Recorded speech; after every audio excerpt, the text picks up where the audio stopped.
2024, no item analysis.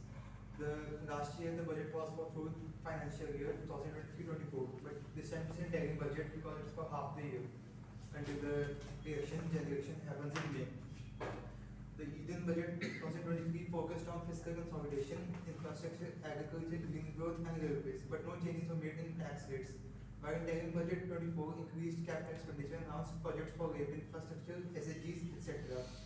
SHGs are self-help groups. Union budget 2023 was the last full budget for the Indian government in India. On February 1, Finance Minister Nirmala Sitharaman presented the interim budget 2024 that focused on fiscal consolidation, infrastructure, dash. However, no changes were made in tax rates, which was a disappointment to the salaried individuals. The Indian budget 2023 was dubbed the first budget in Amrit Kal. Amrit Kal is a term used by the Indian government to describe the period in which India's GDP growth happens, with a focus on encouraging the private sector to generate new jobs and stimulate growth. Increasing capital expenditure and selling the government's share of PSUs was the government's second objective. The major highlight of the last year's budget was the IPO of LIC, which happened under the planned budget, in which the government sold part of its share in PSUs. Key highlights from budget 2023. This is the highlights which happened in the last 9 years of the Indian government. Per capita income has more than doubled to rupees 1.97 lakh in around 9 years. Indian economy has increased in size from being 10th to the 5th largest in the world in the past 9 years. EPFO membership has more than doubled to 27 crore. EPFO means Employee Provident Fund. It signifies that more people are moving towards the sector in organized sector in the job economy. 7,400 crore digital payments of 126 lakh crore have taken place through UPI 2022. UPI was a major highlight of the government's achievements. It was a unified payments interface. It was launched for seamless transfers from one person to another. It was also launched for offline payments, which happened through SMS. 9.6. This figure is very good. 126 lakh crore. As it was asked in one of the interviews, and our student shared that it also adds up in bringing unaccounted GDP into account. 11.7 crore household toilets were constructed in Swachh Bharat mission. 9.6 crore LPG connections were provided under Ujjwala scheme. 220 crore COVID vaccination of 102 crore persons. 47.8 crore PM Jan Dhan accounts, which also show the movement towards the organized sector. Insurance cover for 44.6 crore persons under PM Suraksha Bima and PM Jeevan Jyoti Yojana. 20 lakh crore agriculture credit targeted at animal husbandry, dairy and fisheries. The government showed a promise to move away from the traditional agriculture and towards more diversified to increase farmers' income. 35,000 crore outlay for energy security and energy transition net zero objectives. This was a figure that was agreed by the Indian government at the Paris Accords to signify more transformation towards the sustainable growth of the country. Rebate limit of personal income tax to be increased to 7 lakh from current 5 lakh in new tax regime. Thus, persons in the new tax regime with income up to 7 lakh do not pay any tax. This was last year. This year, no change happened. Tax structure in personal income tax regime introduced in 2020 with 6 income slabs to change by reducing the number of slabs to 5 and increasing the tax exemption limited to 3 lakh. Change to provide major relief to all taxpayers in the new regime. A capital outlay of 2.40 lakh crore has been provided for the railways, which is the highest ever outlay and about 9 times the outlay made in 2013-14. Earlier we used to have a different budget for railways and different budget for the general. Now the budget has been consolidated into one. The top announcements have been taken by 2024. Building on the massive tripling of capital expenditure outlay in the past 4 years, resulting in a huge multiplier impact on economic growth and employment creation, the outlay for the next year is being increased by 11.1% to 11.11 lakh crore, announced the finance minister. This is 3.4% of GDP, which means that in the next year, around 3.4% of GDP will be expenditure on infrastructure. By no changes were seen in the tax regime in this budget, the finance minister announced that over the last 10 years, tax collections have more than doubled. She also pointed out the average processing time of tax returns was reduced to 10 days this year. This happened due to the new software which was launched by Infosys along with collaboration in the Nilekani. FM Sitaraman announced that 40,000 normal rail bogies will be converted into Vande Bharat to enhance the safety, convenience and comfort of passengers. Key rail infrastructure projects including Metro and Namo Bharat will be expanded to more cities. Namo Bharat was recently launched from between Delhi and Meerut. It reduced the time that people had to travel for jobs. FM announced that 83 lakh self-help groups with 9 crore women are transforming through the socio-economic landscape, empowerment and self-reliance. Their success has assisted nearly 1 crore women to become Lakshpati Didi already. Beyond by the success, it has been decided to enhance the target for Lakshpati Didi from 2 crore to 3 crore. Lakshpati Didi is a scheme launched by the government, first launched in Madhya Pradesh in 2017. It was aimed at providing women with savings in the formal sector, like fixed deposits and recurring deposits in bank accounts. Through rooftop solarization, 10 million households will be enabled to obtain up to 300 units of free electricity every month. This scheme follows the resolve of the Prime Minister on the historic day of consecration of Sri Ram Mandir in Ayodhya, said Finance Minister Nirmala Sitharaman. This scheme will also increase the number of people who get jobs from this sector, which is the solar. Earlier, India used to import their solar panels from China. Now the government is aiming to provide subsidies on manufacturing solar panels right here in this country. Viability gap funding will be provided for harnessing offshore wind energy potential for the initial capacity of 1 gigawatt. A coal gasification and liquefaction capacity of 100 metric tons will be set up by 2030. This will also help in reducing imports of natural gas, methanol, and ammonia. The government is also setting up biogas plants in Ludhiana, Hoshiarpur, and Jalandhar for the state of Punjab. These are aimed at using the agricultural waste to produce energy, which will provide cheaper solutions in the rural areas of the country. The government will expand and strengthen the EV ecosystem by supporting manufacturing and charging infrastructure. The finance ministry said greater adoption for e-buses for public transport networks will be encouraged through payment security mechanism, she added. Finance ministry also said states will be encouraged to take up comprehensive development in iconic tourist centers, branding and marketing at a global scale. This was aimed at recent events between India and Maldives for the Lakshadweep Union Territory. The government aims to develop a huge ecosystem for tourism. And in the first point, the government EV ecosystem, the government has already provided numerous subsidies in buying of EV vehicles, especially the two-wheelers. This is the Indian economy at a glance. We see the fiscal deficit in 2019-20 4.7, which increased in 2020 due to COVID crisis and reduced to 6.7 to 6.4 in the last year. Inflation, if we look at the consumer price index, it increased from 4.8 to 6.2 to 5.5 to 6.8, which was at constant. But the wholesale price index increased to 13.0 to 11.5%, which will happen due to the increasing prices of crude oil at the international stage. Foreign exchange reserves have increased through the years, but in last year they reduced, which also signified India's deficit in trade. Agriculture and agri activities. Growth rate of GPA at basic prices has also reduced in the last year. So government in this budget have allotted different amounts for agriculture development. Industrial growth. We look at the figures for 21-22 are not trustworthy figures because this happened due to COVID crisis. Actual figures were quite low. This was because a huge loss was taken in the 2020 year and increased by 2021 because the lockdown was lifted and people came back to work.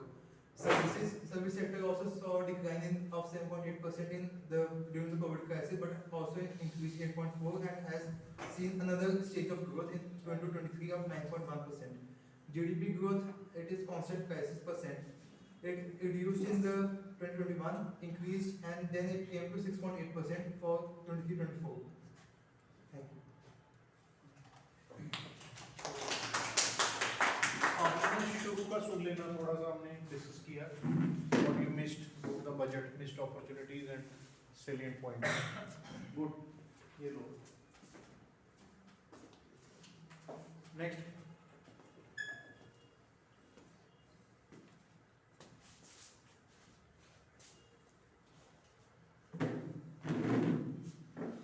आपकी saved है?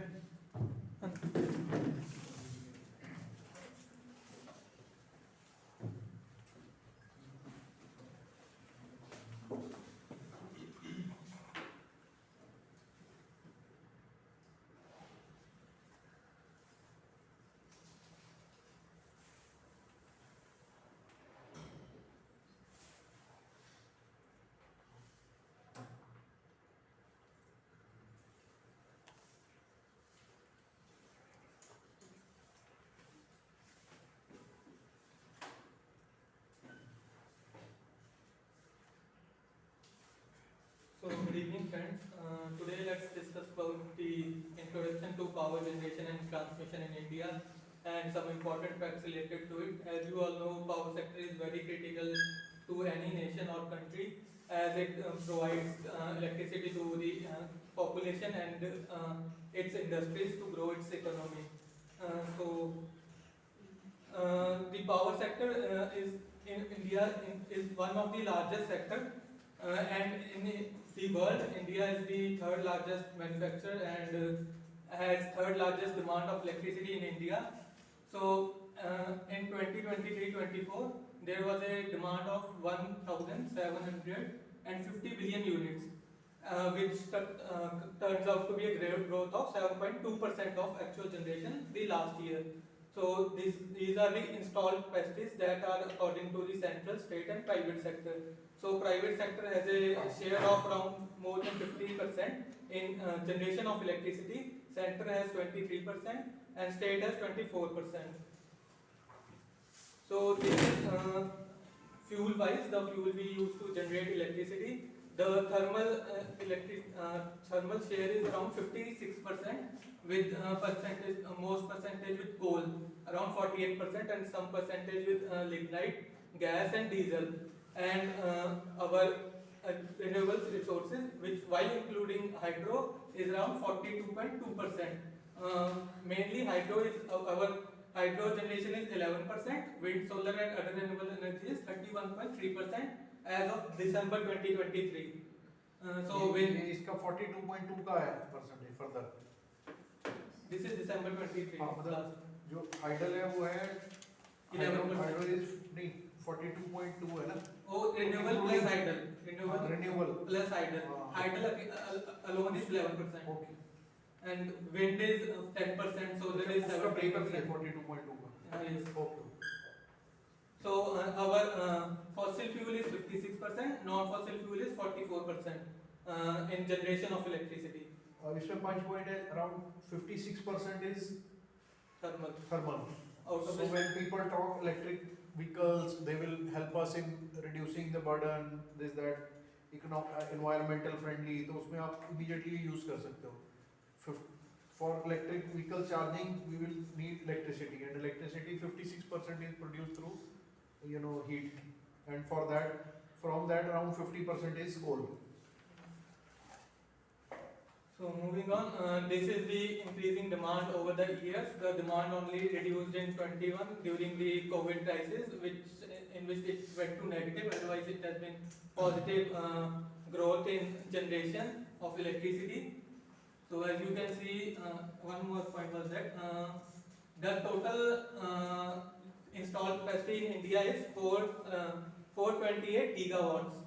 Like it can generate 428 gigawatts of electricity in India, and the demand was around 1,750 billion units.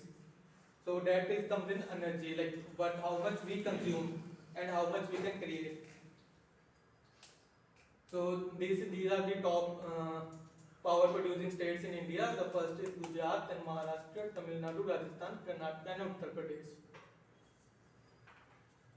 So some facts, like I said, India is third largest producer and consumer of electricity worldwide, and its power capacity is 428 gigawatts.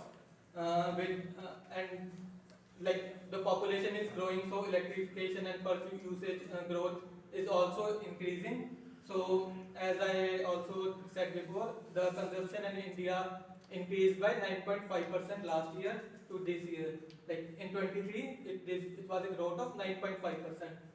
Also, India has declared to meet its 500 gigawatts renewable energy target. And in renewable energy, they will create 500 gigawatts by 2026-27. So for that, Ministry of Power has identified 81 thermal units which are currently producing electricity through coal to replace coal with renewable energy.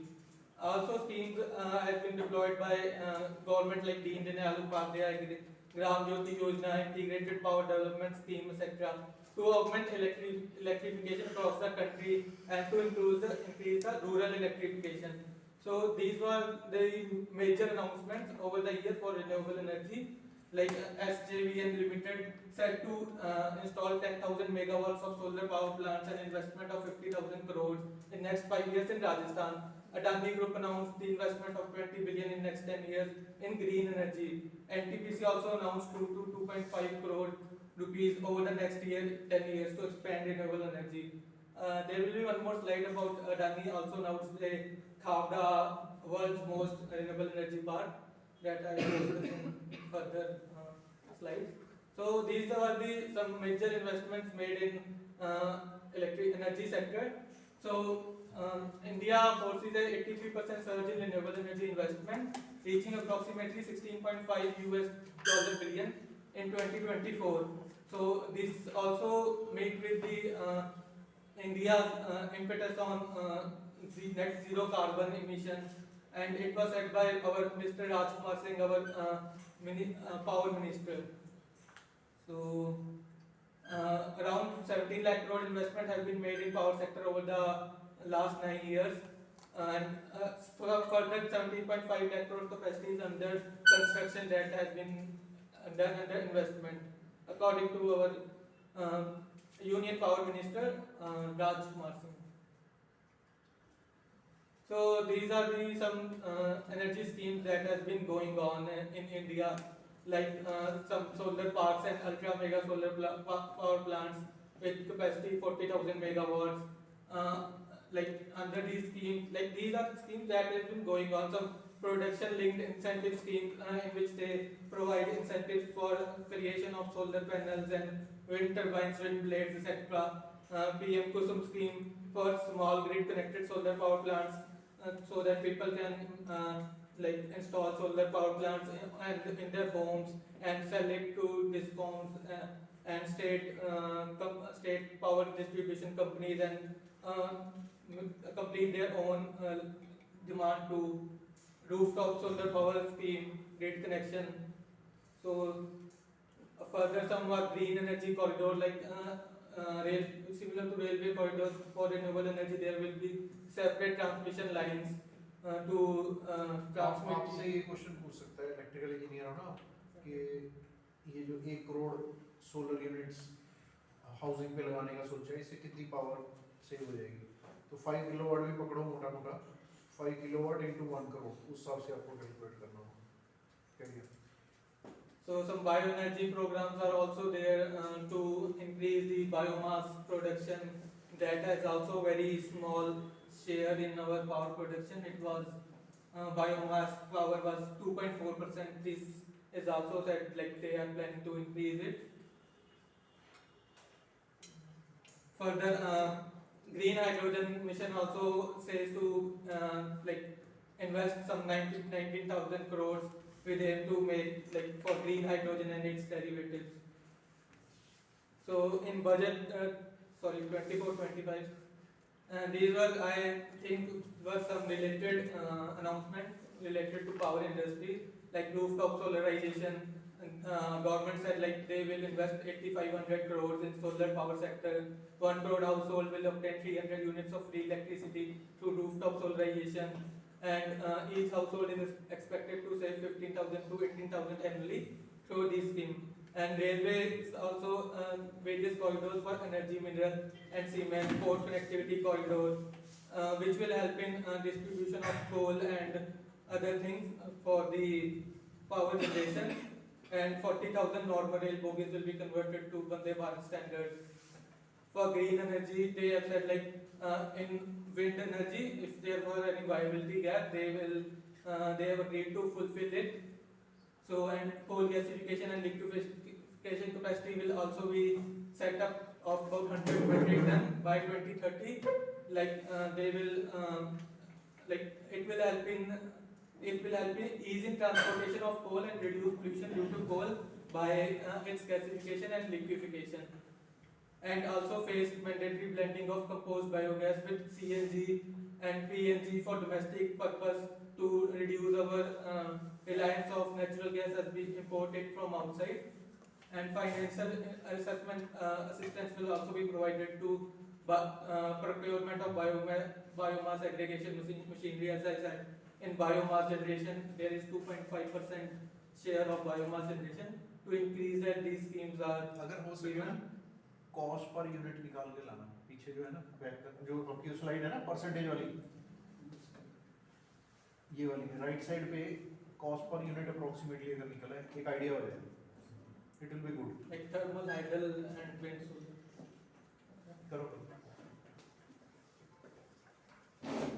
और एक और उसमें column डाल देना capex involve for 1 gigawatt capacity, एक idea मिल जाएगा तीनों चारों में से क्या सबसे करो। So this was the one major announcement for renewable energy that a Khavda plant in Gujarat, Run of Kutch, is like an ongoing project, has been started and is expected to be completed by 2027. It is said to be world's largest renewable energy park with space around the space of around New York City, and it will provide power to around 18 million people, more than the combined population of London and New York, and its capacity is around 30 gigawatts of energy.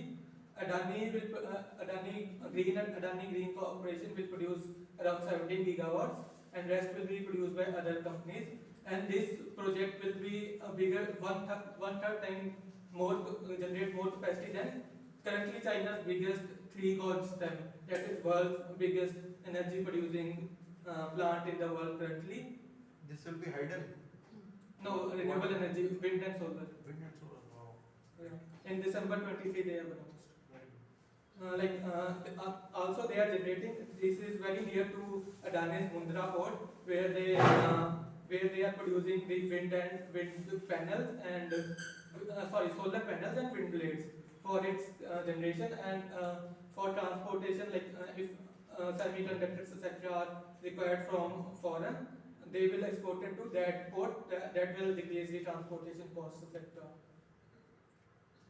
So now this is transmission, how now power is generated. We have to transmit to various parts of the cities. So in power plant, power is generated at around 25 kilowatts, and now to transmit it to all over the country, we require high voltages to reduce the power losses, because as voltages will be high, current will be less, which will reduce the copper losses, which are majority of losses that happens during transmission. So after power generation, we have a step-up transformer, which steps up the voltage from 25 kilowatts to 400 kilowatts, sometimes 725 kilowatts, and then we have transmission substation, 220 kilowatt substation and other substation, which steps it down to around 23 kilowatt, 11 kilowatt according to need, and which is further transmitted to factories and households. In near our household, there are distribution transformers, which further steps it down to 230 volts for the household usage. So why the robust transmission is required? The main reason is because generation of electricity is not well distributed. Like in some places we see in Gujarat, Maharashtra, it is like Rajasthan, the generation is very high, but in some places the power demand is very high. So to transmit power from one place to another, a robust transmission is required. Like you can see, energy resources like coal, hydro and renewable are unevenly distributed in India. Coal reserves are mainly available in central and eastern parts of the country. जब हमने वो देखा था ना chart electricity production का, पता नहीं किसी के दिमाग में स्ट्राइक किया कि नहीं, उड़ीसा ईस्टर्न पार्ट में मैक्सिमम कोल है, झारखंड, रांची, बट उधर कोल प्रोडक्शन कहीं नहीं दिख रही। तो we are losing out as a country.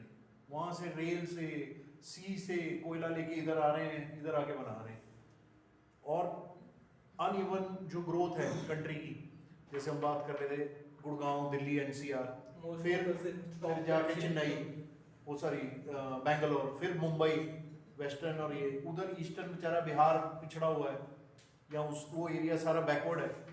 क्यों नहीं government as a centre state इकट्ठे मिलके कुछ करना होगा, तभी इंडिया एज ए होल आगे बढ़ेगा। Jharkhand and Ranchi sector are most of minerals. They have all iron ore, coal, coke, power plant, steel plant. They are the ideal places. But the consumption is also less, and as is sharing के वो focus भी नहीं है, uneven है, distributed. सिर्फ renewable ही नहीं, बाकी Yeah, like coal and hydro are concentrated in Himalayan range in northern and northeastern parts because their dams are there most of the part. And renewable energy are mostly concentrated in states like Tamil Nadu, Andhra Pradesh, Gujarat, and Rajasthan, etc. So, what benefits we receive from this अब transmission? जैसे आपको अगर topic आ जाए writing assessment test, business leaders can be the best policy makers for the government. अब इसमें business leader तो कहेगा जी इधर ही लगाओ जहाँ पे प्लांट से ट्रांसपोर्टेशन लॉसेस कम है, डिस्ट्रीब्यूशन लॉसेस कम है, या जहाँ पे लेबर मुझे आराम से मिलेगी, ये मिलेगी. वो अनइवन, वो इवन ग्रोथ, पिछड़े को आगे लाना, ये सब उसका फोकस नहीं होगा. उसका फोकस होगा profit maximisation, optimisation. So this is where you can write such points. Okay. So, through this transmission, we have achieved the one nation, one grid, one frequency, and the whole of the nation is connected through one grid at one frequency. And in 2019, Ladakh was also connected to this grid, which was previously not connected through Srinagar Leh line, which was a major project at that time. It also facilitate renewable energy projects to connect to grid.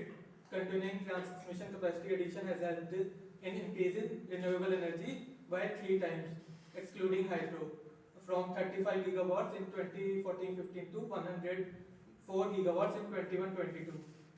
The huge transmission capacity has also facilitated seamless power transfer from power surplus region to power deficit region, where power generation is high, and to those places where power demand is high. So those regions are power deficit region, and optimizing the use of generation resources as well as meeting demand of end users. India has become one of the largest synchronous interconnected electricity grids in the world, with around 4,75,000 circuit kilometer of transmission line and 11,96,000 megavolt ampere of transmission capacity. Now this 4,75,000 is in circuit kilometer. If you see the like original kilometer, it will be around 3.5 times high. Circuit kilometer basically means we does not include the 3-phase lines and the lag and all in this calculation of circuit kilometer.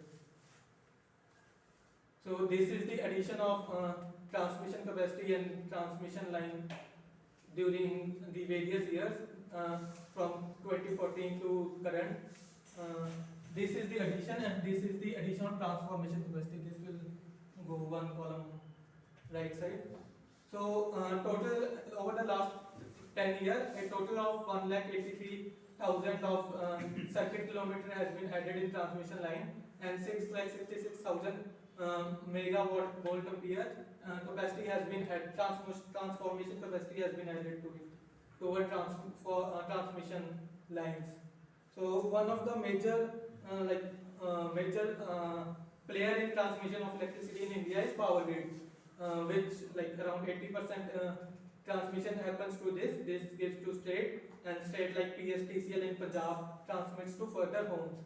So Power Grid is a Maharatna public sector enterprise of government under Ministry of Power and holds pivotal role in bulk transmission of power across India.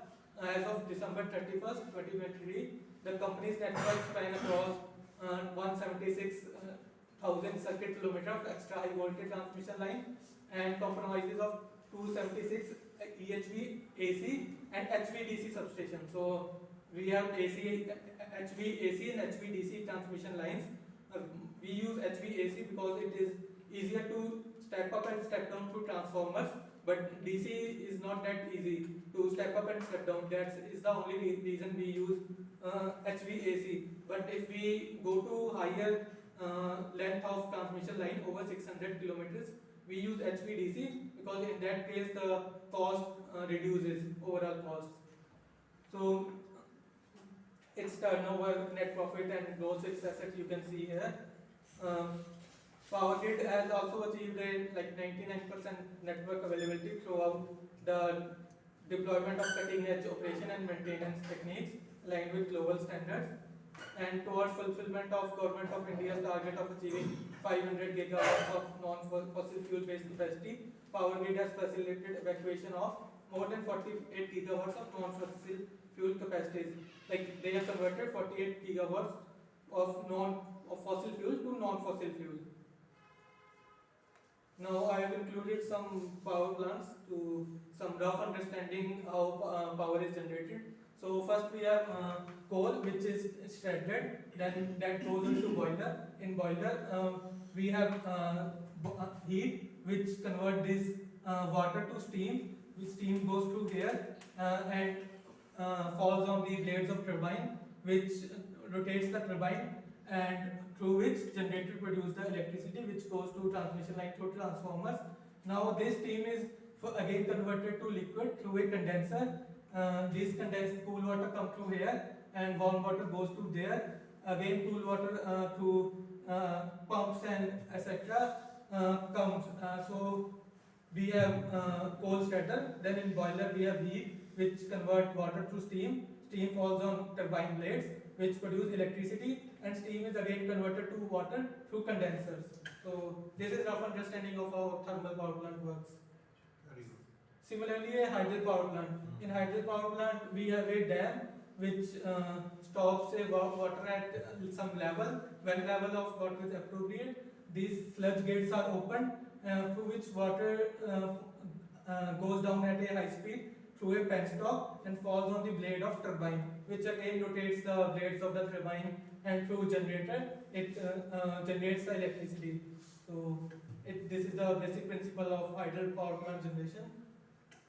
This is nuclear power plant, and this is also same as mostly you can say coal power, thermal power plant. In thermal power plant we use coal to produce heat, to produce steam through water.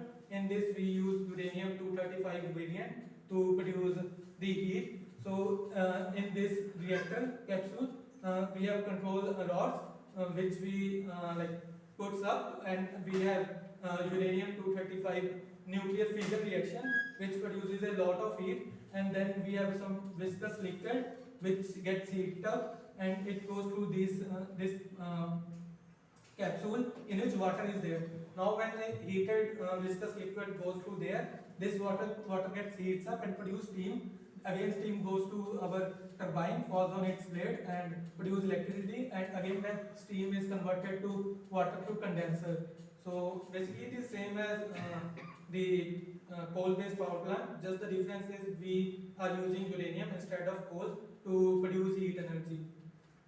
And this is solar and wind power plant. And so the solar panel produces the DC energy, but in houses we use AC energy. So we use inverter to convert DC power to AC power. Then that goes to a service panel, and if it is on our houses, some power is taken up for our household load, and rest is sold to power plant through a utility meter. Very easy processes for wind energy too. Wind falls on the shafts of the blades, which rotates the gearbox, which is connected to a generator, which produces electricity. Very good. Excellent. Very good. Very, very good. Very good. और किसी की है पाजी उधर गए थोड़ा सा रह गया बहुत इम्पोर्टेंट है इसके साथ लिंक हो जाता हो कोई नहीं कब तक बजेगा 2-3 दिन हाँ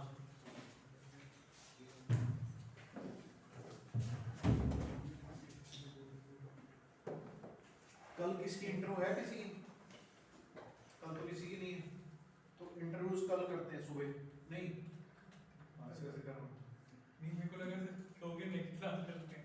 नेक्स्ट क्लास तो 8th को है हमारा भी है ना 9th को 8th 9th को।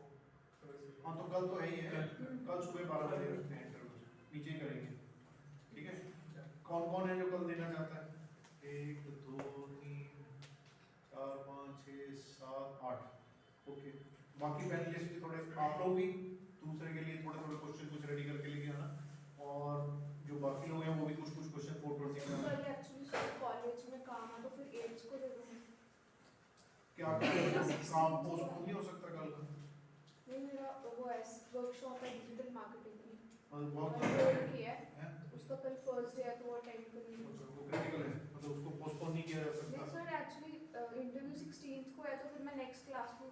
चलो कोई नहीं, रिकॉर्ड कर लेंगे हम लोग। आप I don't want you to miss others.